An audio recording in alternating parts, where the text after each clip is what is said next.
So here we have the solution. Camera, here we are. So we drill through new holes. It's pretty much 15mm center spindle, top and bottom screw fixings. That's on the MACO sliding door gear. Every brand could be different, but yeah, pretty happy, pretty neat job. Of course, this is going to go on the inside, not outside, but I'm just showing you in good daylight versus inside, pretty dark.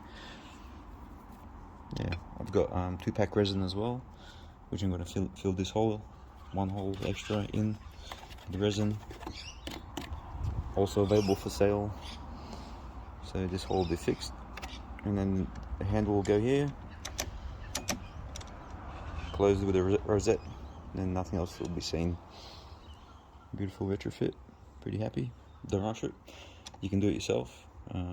Just need a good drill. You can also use the cone head, or you can just use a massive drill and make sure your alignment is good.